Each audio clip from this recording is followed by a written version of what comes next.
the great thing about masterminds is you can do anything with them. There's no mastermind police out there. You can make them short, you can make them long, you can add them into a retreat or just an afternoon, a one-timer, whatever it is. There's lots of creativity you can have with it. So I think to feel the freedom to just explore and try and experiment is a great thing to do. And like I said, I'm all about community, however it happens. The more we all can make it happen, the better.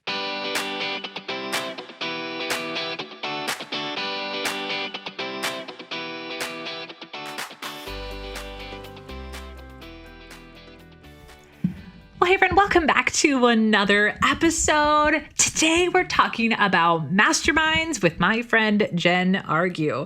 She brings women CEOs in the online marketing space together so their combined genius and hearts propel them forward faster with joy instead of stress. Amen for that. You know what's unique about Jen? She's a former licensed therapist turned life coach, turned amazing mastermind facilitator. Fascinating journey. We're going to talk about it today. But she really breaks down what is a mastermind, and you will get to determine whether or not it's the right fit for you. Disclaimer, the term mastermind is thrown out a lot in this online space, and there's kind of this feeling that if you want to keep up with the Joneses, oh my gosh, we're totally using that term, but you need a mastermind. But the question is, do you actually? Today's episode will help you uncover what that looks like, and more importantly, what you should be looking for if you're going to invest the time and money for a mastermind. I can't wait for you to meet Jen. Let's pass it over to the interview.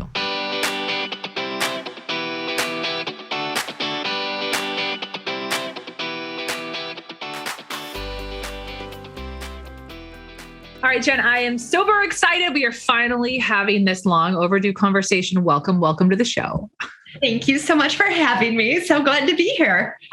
This is going to be so much fun. Masterminds is a topic that it's a word that's thrown out a lot in this space. So my hope is to kind of demystify some of that today and really give people the tools to consider if it's right for them. But before we do all of that, I want to learn a little bit more about you because fun fact, you and I met at Amy Porterfield's live event almost 2 years ago. Same conference. Before the pandemic. Yeah. It was you, Emily Reagan, who's been a guest on the show multiple times. The three of us sat together at a luncheon, and I giggle because I know we had a really, really good conversation. And I also know that I could really not hear in the room because it was so loud and I struggle with my hearing aids. So I remember walking away going, I got most of what Jen said, but I really like her and she's going to become someone that I obsess over when we leave. Well, it's mutual, completely mutual. That was so fun. And I had a hard time hearing as well. So yeah, it was just loud. For normal people, here with those side note, for anybody who hosts a luncheon at a conference, help people with the noise scenario because networking is so important and it's so hard when everything is so loud. Story for another day. Anyways, Jen, I just love what you're doing in your business. The whole idea that you focus on building communities for women to come together and empower and support each other to chase just ambitious things. I love that. I'm drawn to that. Why don't you give a little bit more articulation around what it is you do? And I'm very curious around how you stumbled into this idea of being the mastermind gal. Okay. Well, I'll start off with how I got into it because I think it kind of gives some insight into why I do it and why it's so powerful. Yeah. So all my life, I've been a licensed therapist. And if you know anything about that, you have to be, it's state mandated. You have to get licensed in each state you live in. And I move a lot. So it was one of those things where about 6 years ago, we moved to California. And most of my kids were in college. And I thought, this is a chance for me to pivot, do something different. And so I like to say I traded my therapist couch for a coaching laptop and decided to become a life coach. And so, it's kind of similar to doing therapy. Hold on. Can I ask a quick question on that? Is there kind of for lack of a more eloquent way to say this, is there kind of a beef between therapists and life coaches? Is there any weirdness there? I don't know. That seems like a fascinating jump from therapy to life coaching. Well, Yes. Maybe a little bit. Maybe we'll skirt on past that. But I just you don't hear it very often of somebody becoming a life coach from being a therapist. That's fascinating. Yeah. I think things are changing. A lot of therapists now are seeing all the benefits of being a life coach. So that is a whole nother topic. Yeah. But at that time, even just 6 years ago, it was a big deal. And I think especially pre-pandemic, because, therapists are in person. Yeah. But then since the pandemic, now they're all getting online, right? And getting comfortable with that. But for me, it was a chance to pivot. And so I did what any normal person would do is I Googled how to get clients as a life coach. I mean, come on. That's how we all built our businesses. I mean, maybe not that question, but to old Google University. Yeah. Google University. So this guy's course, I bought this guy's course, and of course, great SEO. It was like on the front page. And in his course, he had a bonus module given by his mastermind coach. And she came on, she explained how you do masterminds, what they're all about, the benefits, all the things. And I was sold, hook, line, and sinker. I was like, that's it. That's what I meant to do. And so I decided the next week to start my first mastermind. And I just called up all the people I knew who would be perfect for it, business women in my life at the time. And they were all like, sign me up. Yes, I want that. And it was a huge success. And one of the ways that I knew that, well, two, one is they all grew their businesses exponentially and all told me they did more in the first month of the mastermind than they did the whole previous year. They were just so on fire. Yeah. And then the other way I knew is that at the end of the 2-hour meeting, I was more energized than before.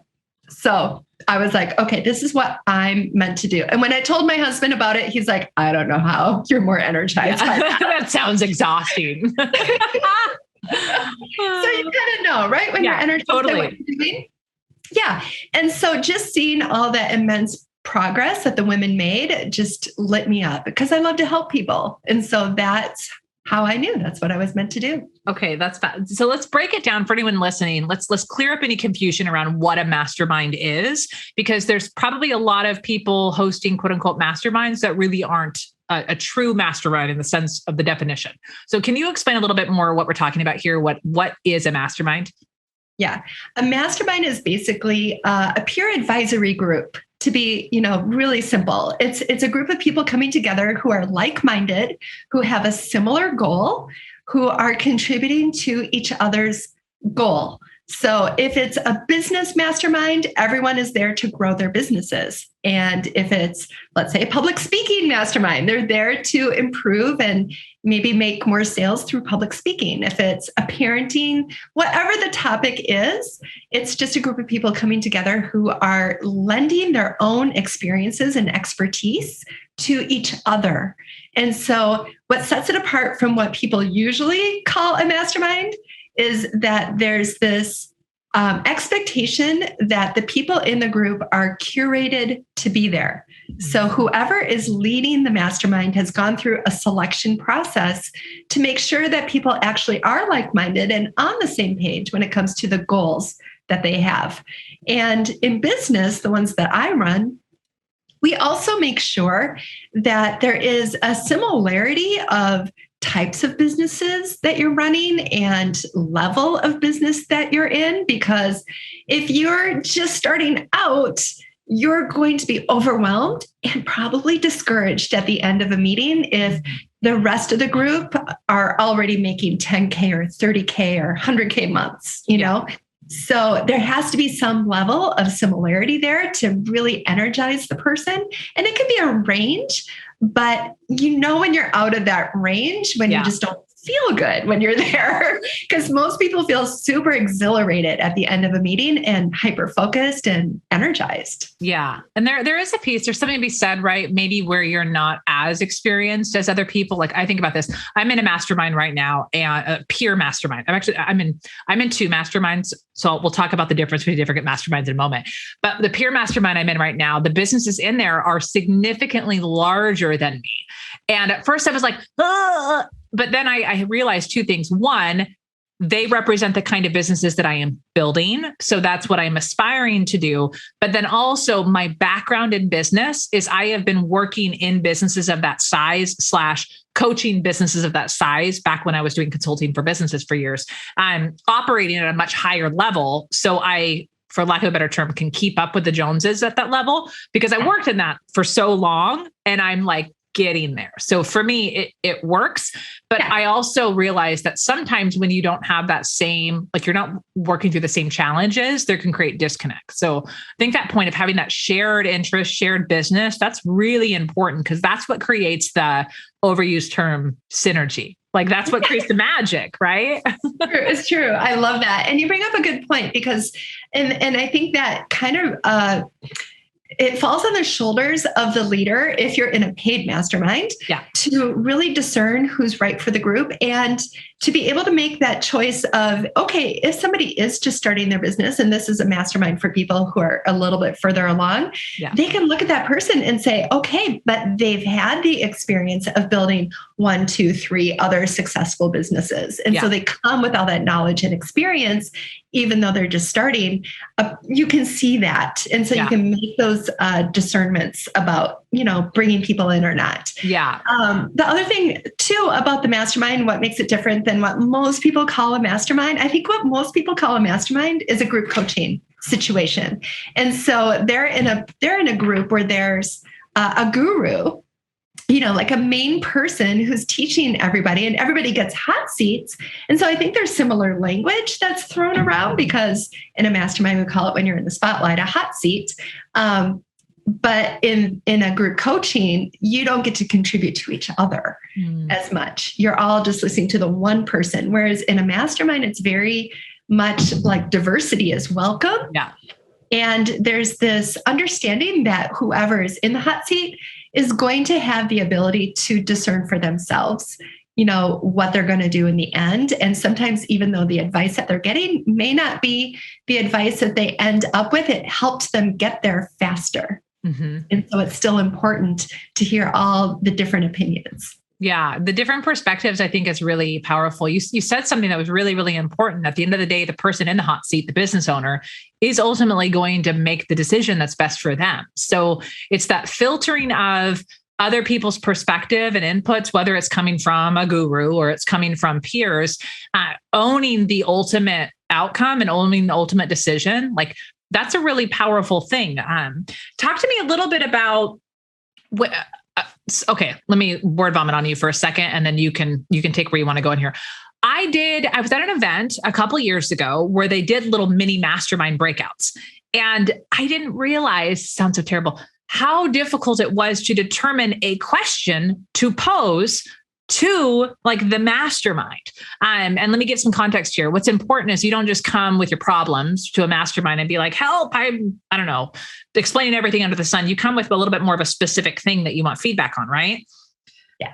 How like, do other business owners, am I just crazy? Is that like a struggle thing? Like business owners struggle identifying what they need help with and how to ask for help? Is that like a common thing that comes up?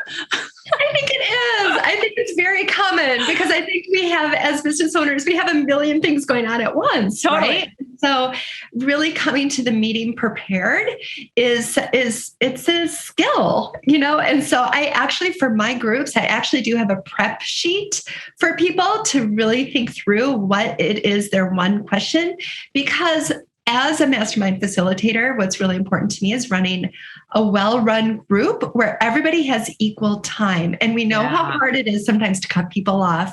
And I can do that. And you do it so kindly. Like it's so kind, right? It's not like, and you're done. Like no. It's very kind. And everybody knows, that's my role. And so it's expected and all that. But in light of that, you're going to have X amount of minutes to have this valuable synergistic time together. Yeah. And so you want to use it well. And so coming in prepared will really help you get the most for your money and your time, for being there. Yeah. Okay. Light bulb moment, like ding, ding, ding, big light bulb moment for anybody listening.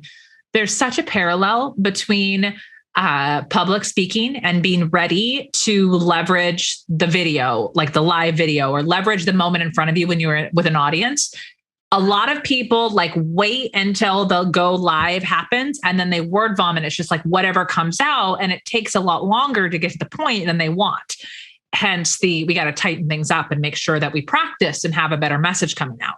You're talking about a very similar thing. In order for you to get the most value of a peer group or a call or a mastermind, you have to have the discipline to do a little bit of the prep work. So that way, when it is your shot, you don't waste it thinking out loud. You actually get to the point of the question to receive the support. Like, prepping sets you up for success. It's such like a life skill, right? It's so funny when you realize same skills, all these different ways to use it. But also as a business owner, people are running from meeting to meeting to meeting, and they're using their meetings to think for the first time. Mm-hmm. Exactly. It doesn't work like that. It doesn't work like that. Okay. So shifting the idea, I actually am curious with you with public speaking. Tell me about your experience, like speaking, like using your voice and talking. Obviously you're facilitating masterminds, but do you do public speaking? Has that been part of your business and or past? Okay. Well, let me share something. So this is an interesting experience. The whole public speaking aspect of my life. When I was young, like in high school, I did so much public speaking in front of my whole high school. Like I was asked often to do that. And so it was just kind of like, okay, let's do it. And then when I became a therapist in my 20s, I would speak often at really large conferences and give talks on effective communication for couples, which was always very fun with having the last name Argue. Oh my gosh, all the cheesy but very easy like icebreaker jokes. Yes. Okay. Yes. Yeah, Steve and Jen argue. It's a complete sentence. Yeah. So, but then I had kids and I went through this period of being a mom, and we moved a lot, as I said. And so I kind of got off the circuit, if you want to say that. Out of practice. Yeah. And then, okay. So when I made the move to California and became a life coach, I knew it would take time to build that practice. And so I took on this outreach director job at my church, which was so rewarding. It was so beautiful. I loved it. It was totally a job for an extrovert like me. So I'm connecting people in the community to these nonprofits and making these big events and organizing and getting people around serving. What I didn't know, that's all kind of behind the scenes stuff. It's a lot of like planning and networking. I didn't know my church would want me to do announcements on Sunday morning. Okay. Like that's not a big deal, right? Announcements. I was shaking. I had my notes and I was shaking so bad. I used the podium to put them on so that people wouldn't see my hands, going crazy. And I thought, this cannot go on. I don't know what is going on. I talked about it with a friend and she's like, well, you're asking people to do things. Are you thinking about it as like you're inviting them in to serve? And I'm like, yeah, absolutely. It's not like I'm cramming announcements down their throat. Well, I decided I would go to my doctor because I had this knowledge of psychotropic meds. And I would ask for something to take on those mornings before giving announcements. And she looked at me and said, your blood pressure is too low. I don't know if this is going to work for you. And that scared me. I do not want to faint in front of people. So I took matters into my own hands and I brought a flask to church. And I went in the women's room and took a few swigs before church happened just to calm my nerves. Oh my gosh, that is amazing. I think this is the first time I'm actually telling this story publicly. So for the millions of people listening, we now know. Oh my gosh. So I did that probably all of 2 times, but I realized just from doing it repeatedly that my confidence grew. It wasn't as hard anymore after doing the announcements repeatedly, not the flask thing. Yes, thank you for clarifying. Yeah. So it ended up being fine. And then moving into more of the social networking side of things. Of course, public speaking is such a big part of it. And I don't think I was comfortable with it at first and still even sometimes struggle with it. But I absolutely know the importance of it. And when I do it, it makes a big difference with connecting with my audience. Yeah. So connecting with my audience is a really big way that public speaking comes into my business. Also serving my customers. When I am looking at my customers' needs, what my clients need, and I can, see that it's something that I can help them with, then I need to, get my act together and, give a talk on something that's really going to help them, or a workshop, anything like that. But also, it's great because there are people, outside experts that I can bring into the mastermind. Like we had you come in. Yeah. We had so much fun with your group. You did so awesome. And they learned so much. And they're so, I could go on and on about how wonderful you are. But bringing others in, if the person isn't comfortable with public speaking and can't present well, then we're going to suffer, right? We're not going to all benefit from their knowledge and expertise. And so what you're doing is so valuable, so important. I agree.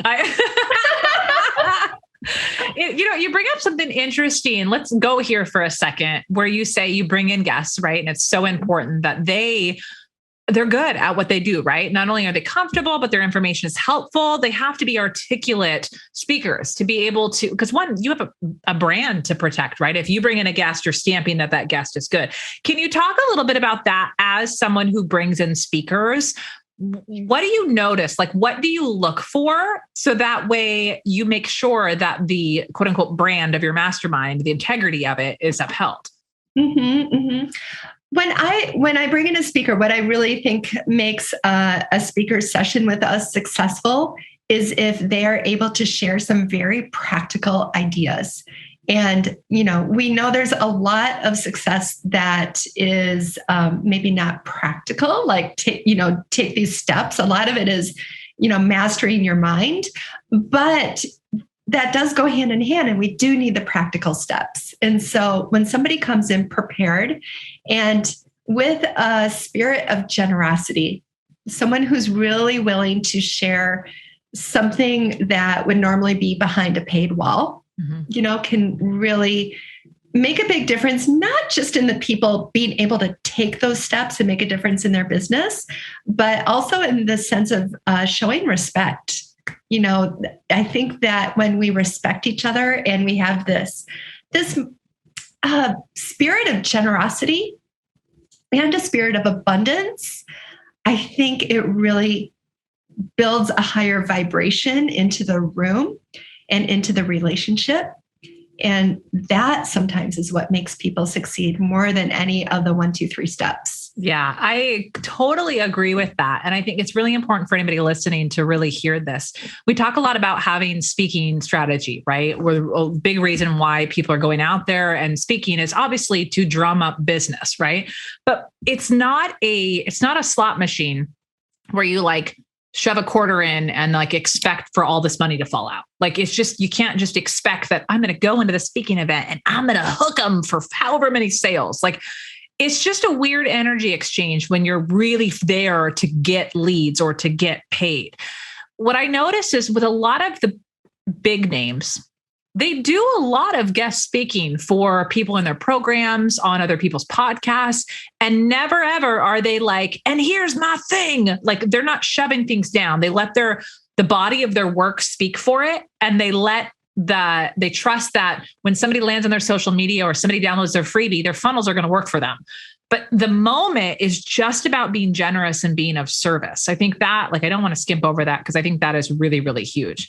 Have you had maybe you don't want to, maybe not, but have you had an experience where maybe you have either been in a group or you've brought in someone that you were that wasn't the greatest? Yes. How do you handle that? How do you navigate that? Because it is going to happen. I navigate it with grace, I guess. There's always the option that someone just had a bad day, or maybe it was their first time, or they just haven't caught on to that spirit of abundance and generosity yet. Yeah. And so, I give people a bye. That's okay. And we keep going and bring in the next expert and, maybe prep them a little bit better. Yeah. I learned from that too. I'm not putting it all on them. It has to be partly me too. So, it's, we move on. I love that you said that. Is you asked the question, how can I learn from this? And what can I do differently next time? I think that is so, so important. Anybody who has a podcast, you have to hear that very loud and clear, because not every single guest is going to be like all these gems for you. You have to really figure out, how do you get better at interviewing people, and how do you create a better environment? Like, asking that question, that's so insightful. Thank you for sharing that, Jen. Mm-hmm. Well, let's be super meta. I mean, you're doing it right now. Just as we speak, like, you are just pulling out these truths for your audience and, highlighting what really is important for them. And I love how you do that. So you're doing a great job. The day that I threw away the canned questions, this is like a side note, but the day I threw away the canned questions, this was a few months ago, I still had questions I would write down and just said, screw it. I have some questions, right? But I'm just going to have a conversation with people and ask the thing that pops into my mind. And if it's eloquent, like, you'll even notice I'm like, I don't know what my question is, but let me word vomit. Let me get to what I want to ask you. We just let it flow. And it's not the most perfect, smooth flowing thing, but I've heard, based off what people are telling me in this kind of newer format, it's far more engaging and interesting to listen to.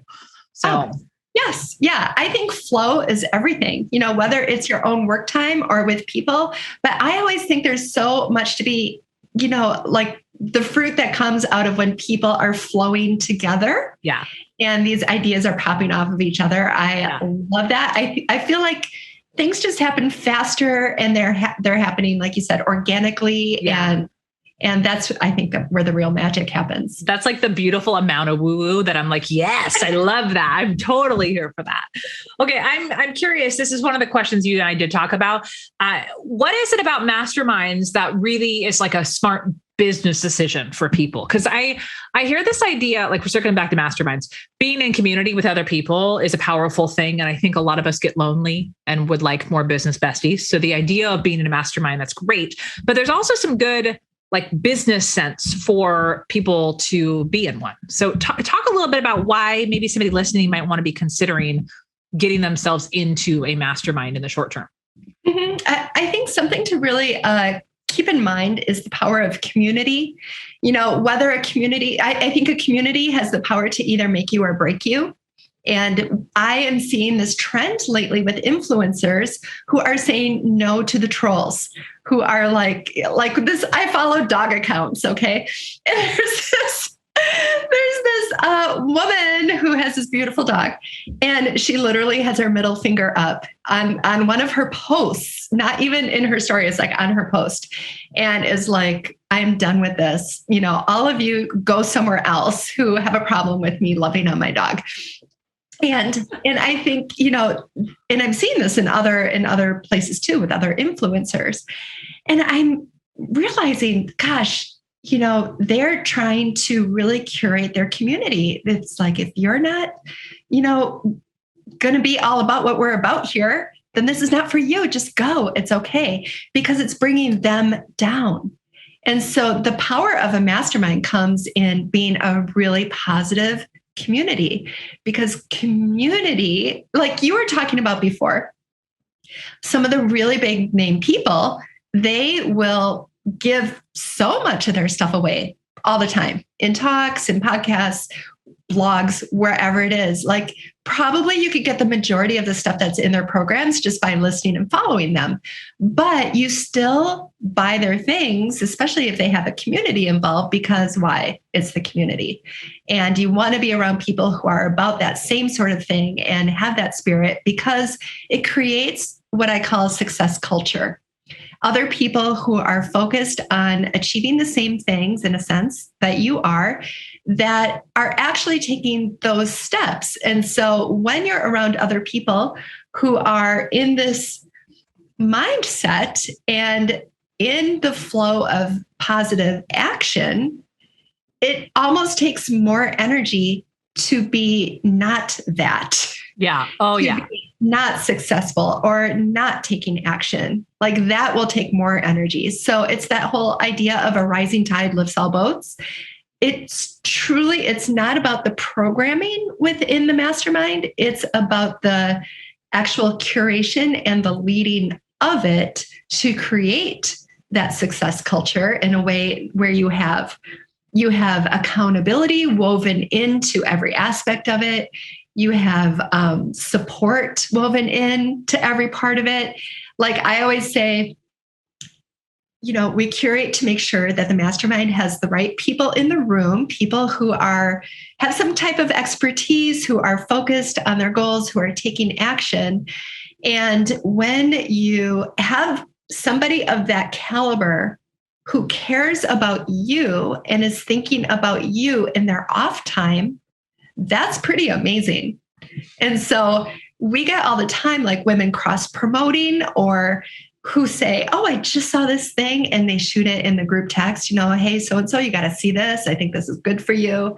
Like that, I think is a very powerful type of support that you don't get anywhere else. And sometimes it's a little awkward to get in other places. Yeah. I love that concept of like, what's the success culture? Like, what does that look like? And it really is, with a mastermind, you're putting as much into loving up on the other businesses, almost like you get invested, like excited for their wins.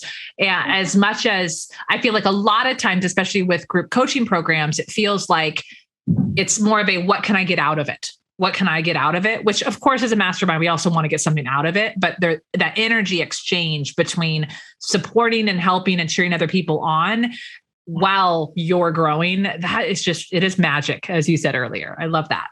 It is. Yeah. Yeah. No, I think community is powerful and underrated. So do you think that a peer mastermind, so like a free mastermind that people put together, do you feel like that can be as powerful as a paid mastermind? Like some people might be thinking like, oh man, I don't have the money to put into like buying one of those high-end masterminds. Like how do you help people navigate, like when's the right time to invest in a mastermind and like, where should they start? Yeah, that is a great question. And I am all for free masterminds. If you can find a group of people to get together, have a mastermind together, absolutely go for it. Like I believe in community across the board. The difference that you'll see most of the time in a paid mastermind is that people will show up consistently. And so oftentimes I hear that in a free mastermind, like, oh, someone didn't show up or whatever. There's just not the level of investment. So when people join my mastermind, typically in our interview time, they'll tell me I've been in other masterminds or free masterminds, but I'm ready to level up. That's typically what I hear people say is I'm ready to level up.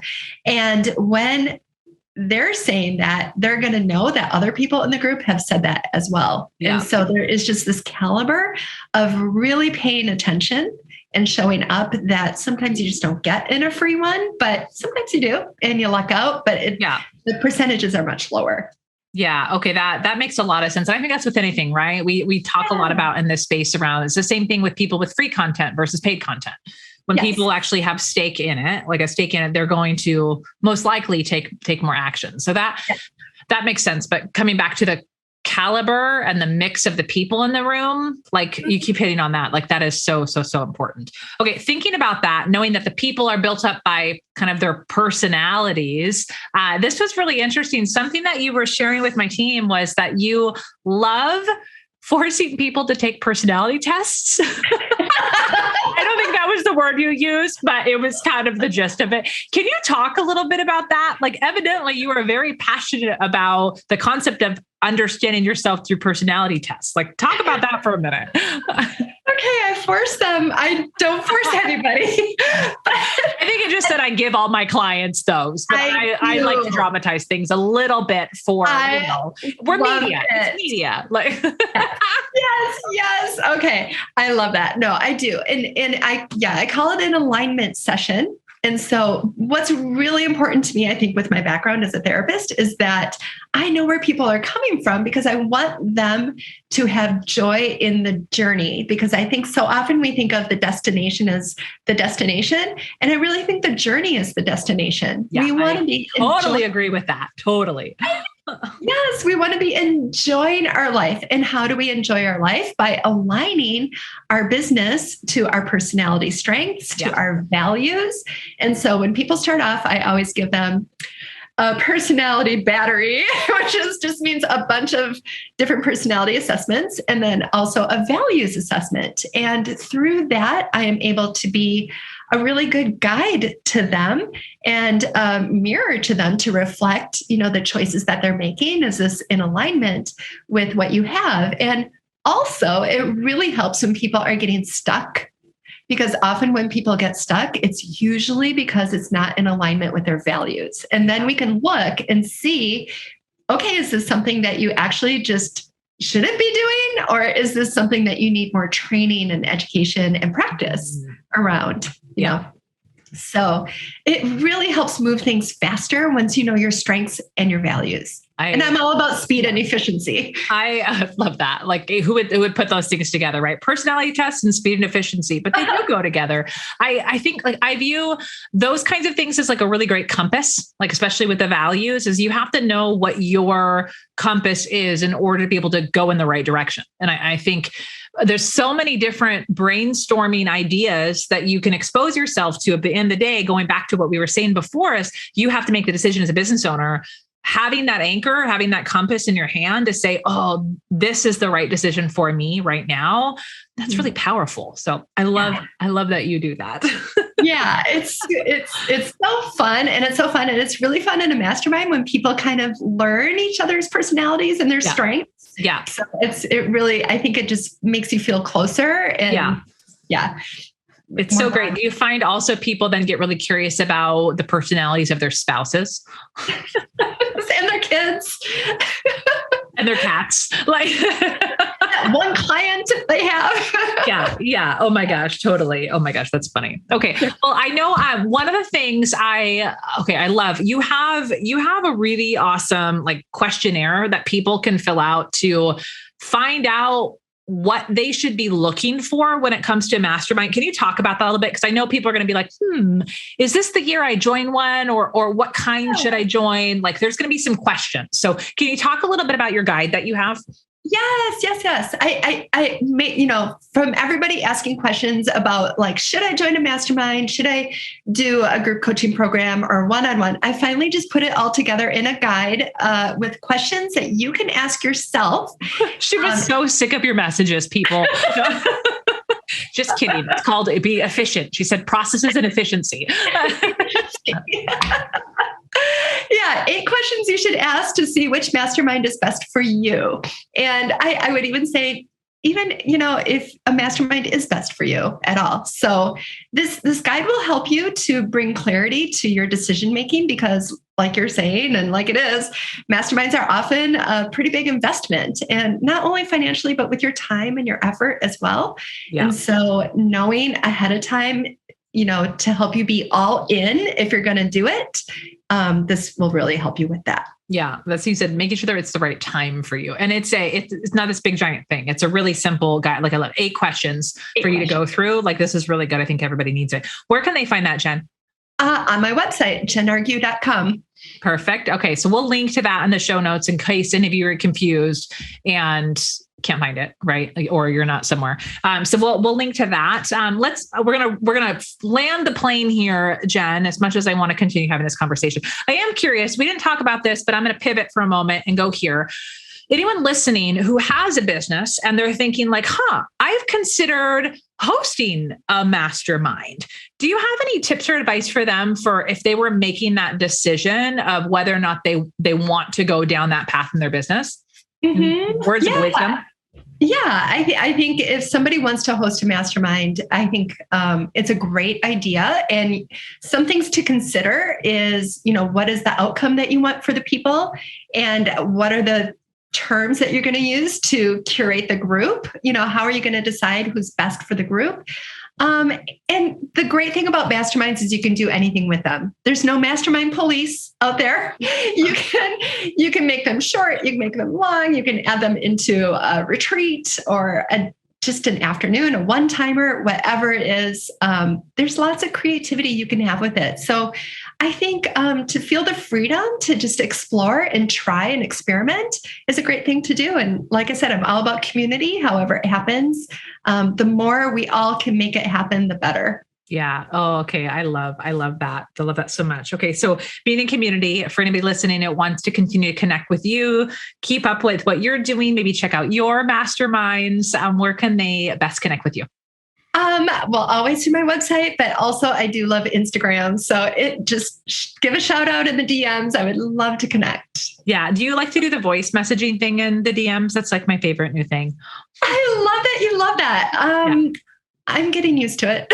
Yeah, getting used to it. It makes a huge difference because I know relationships is like a huge thing for you, and just being, like you said, being generous of service.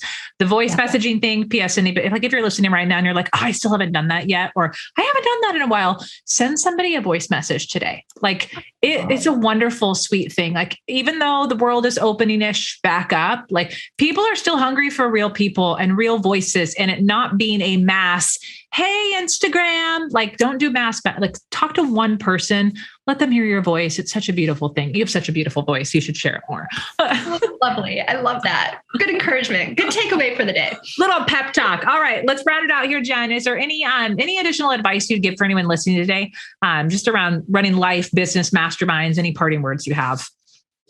Yeah. I mean, I definitely think if you're not in a community, find one, just find somebody, or even just one accountability partner. Go in their DMs and leave them a voice message to be your buddy.